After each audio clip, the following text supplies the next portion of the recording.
Profile പിക്ചേഴ്സിൽ എത്ര ലൈക്സാ കിട്ടിയിരിക്കണേ. ഏടാ റോയ്മോനെ, അതവിടെ വെച്ചിട്ട് വല്ലതും പോയി പഠിക്കാൻ നോക്ക്. പരീക്ഷ എന്നാന്നറിയാമോ? 1 മാസം കഴിഞ്ഞേ സ്കൂൾ ഫൈനൽ എക്സാമാ. ഇതുവരെ സെക്കൻഡ് റിവിഷൻ കംപ്ലീറ്റ് ആയില്ല. കഴിഞ്ഞ പ്രാവശ്യത്തെ പോലെ ടോട്ടലിൽ 2 മാർക്ക് കുറഞ്ഞു പോയാൽ ഞാൻ എങ്ങനെയാ മറ്റുള്ളവരുടെ മുഖത്ത് നോക്കുന്നേ? മമ്മി, ഇന്ന് സൺഡേ സ്കൂൾ എക്സാമാ. ഓ, ഞാൻ കരുതി സ്കൂളിലെയാണെന്ന്. സൺഡേ സ്കൂൾ അല്ല, നിനക്കറിയാമല്ലോ. അത് വെച്ചങ്ങ് എഴുതിയാൽ മതി. ഇപ്പൊ പോയി സ്കൂളിലെ എക്സാം റിവിഷൻ ചെയ്യ്.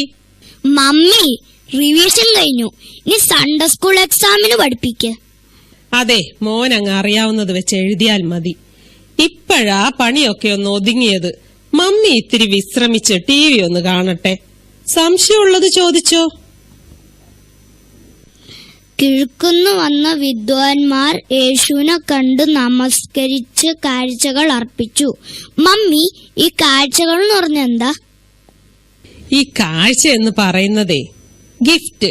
അതെ, മോന്റെ അനിയത്തി ഉണ്ടായപ്പോ കാണാൻ വന്നവർ ഓരോ ഗിഫ്റ്റ് ഒക്കെ കൊണ്ടുവന്നില്ലേ, അതിനാ. മോൻ ബാക്കി പഠിച്ചോ. യേശുവിനെ സ്നാനപ്പെടുത്തിയത് ആര്? യേശുവിനെ സ്നാനപ്പെടുത്തിയത് ആര്? അത് ആരാ മമ്മി? ഓ, അത് പത്രോസ് ആണെന്ന് തോന്നുന്നു. യേശു ക്രിസ്തു ജനിച്ചത് എവിടെ? അത് എവിടെയാ പപ്പ? അത് ആ സിറിയൽ എങ്ങാണ്ടാണെന്ന് തോന്നുന്നു. നീ ഒന്ന് ഗൂഗിൾ സെർച്ച് ചെയ്ത് നോക്ക്. അയ്യോ, സൺഡേ സ്കൂൾ വണ്ടി വരാറായി. എക്സാം അല്ലേ, ഒന്ന് വേദോസ്തം വായിച്ച് പ്രാർത്ഥിച്ചു പോ. ഒരു സങ്കീർത്തനം എടുത്ത് വായിക്ക്. യഹോവ എന്റെ ഇടയനാവുന്നു, എനിക്ക് മുട്ടുണ്ട്. അയ്യോ, ബാക്കി വായിച്ചേ. ഇതിന്റെ ചാർജ് തീർന്നുപോയി. ബാക്കി ഓർമ്മയില്ലേ? പപ്പ അങ്ങ് ഓർത്തു പറ. അത് മോനെ, വണ്ടി വരാറായി. പ്രാർത്ഥിച്ചോണ്ട് പോയിക്കോ, താമസിക്കണ്ട.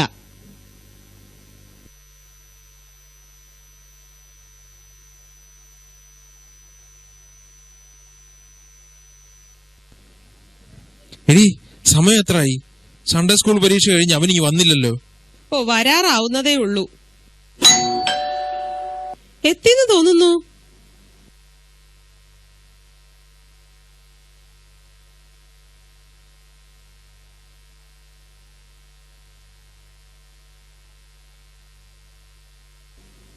മോൻ സൺഡേ സ്കൂൾ എക്സാമിൽ എല്ലാം എഴുതിയോ? ഏത് മമ്മി? എന്തൊക്കെയായിരുന്നു ചോദിച്ചത്? യേശു ജനിച്ചത് ചോദിച്ചു, യേശു പള്ളി പോയ കാര്യങ്ങൾ ചോദിച്ചു, യേശുവിന്റെ സ്നാനവും അത്ഭുതങ്ങളും ഒക്കെ ചോദിച്ചു. എല്ലാം മോൻ പഠിച്ചതായിരുന്നല്ലോ. അതെ മമ്മി, ഞാൻ എല്ലാം എഴുതി.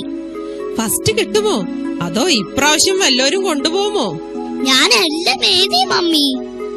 പോയിരുന്ന സ്കൂൾ ലെസൺസ് റിവിഷൻ ചെയ്.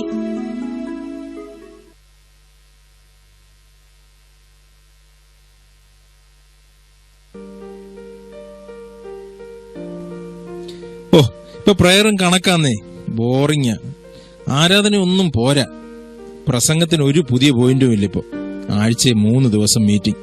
അത് വല്ലാതെ കൂടുതലാ. അതിന് 2-3 മണിക്കൂർ ഇരുന്നിരുന്ന് മടുക്കും. ഷോർട്ട് ആൻഡ് സ്വീറ്റ്, അതാണ് വേണ്ടത്.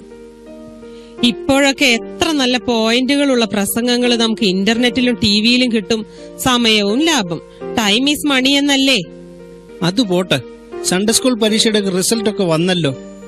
രാജുവിന്റെ മോന് ഫസ്റ്റ് ഉണ്ട്. നിങ്ങളുടെ റോയ്മോൻ പരീക്ഷ എഴുതിയില്ലയോ? എഴുതിയല്ലോ. ചിലപ്പോ സെക്കൻഡ് ആയിരിക്കും. സെക്കൻഡ് സണ്ണിക്കാ. എടാ, നീ എല്ലാം എഴുതിയെന്ന് പറഞ്ഞിട്ട്? ഞാൻ എല്ലാം എഴുതിയത്, ഒന്നും പോലും വിട്ടില്ല. പിന്നെ എന്താ പറ്റിയതെന്ന് ഒന്ന് ചോദിച്ചിട്ട് തന്നെ കാര്യം. സ്കൂളിലെ എക്സാമിനിടയിൽ പഠിപ്പിച്ചതാ.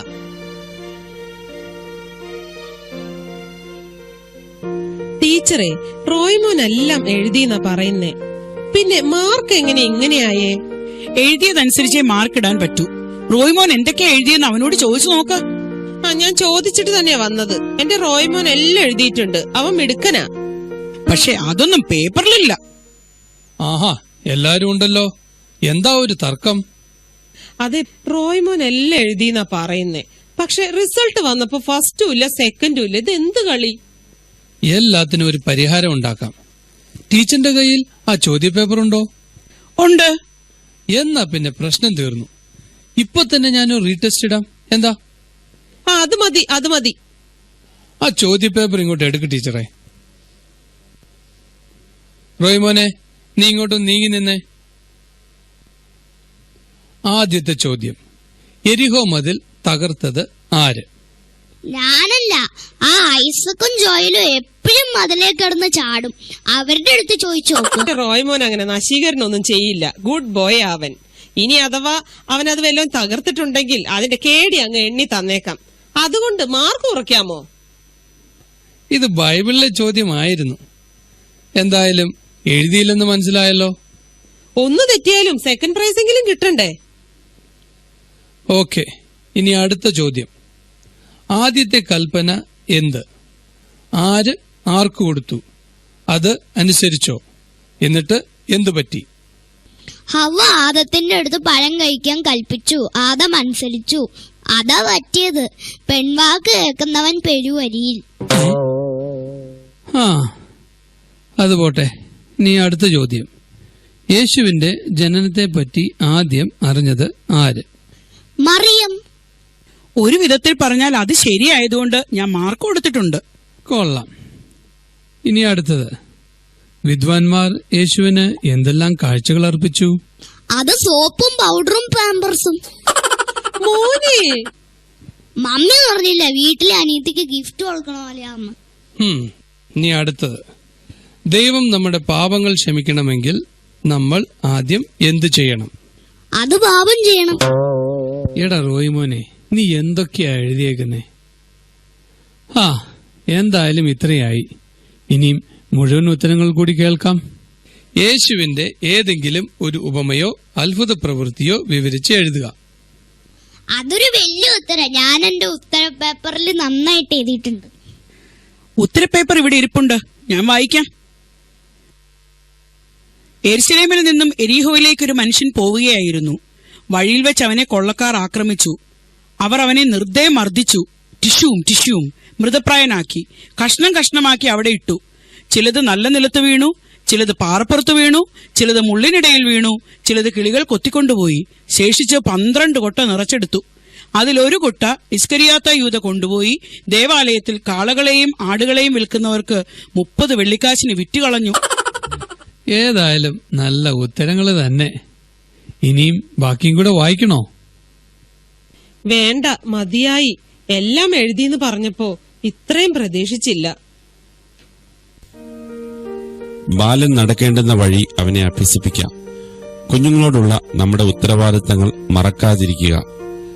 ലോകത്തിന്റെ വിജ്ഞാനം പഠിപ്പിക്കാൻ എടുക്കുന്ന സമയത്തിന്റെയും ശ്രമത്തിന്റെയും ഒരു അംശമെങ്കിലും ശ്രമം വേദപഠനത്തിന് മാതാപിതാക്കൾ ചെലവഴിച്ചാൽ പുതിയ തലമുറ ദൈവകൃപയിൽ ആശ്രയിച്ചു വളരും. മുൻപേ അവന്റെ രാജ്യവും നീതിയും അന്വേഷിപ്പീൻ, അതോടുകൂടെ വേണ്ടതൊക്കെയും നിങ്ങൾക്ക് കിട്ടും എന്ന് ദൈവവചനം പഠിപ്പിക്കുന്നു.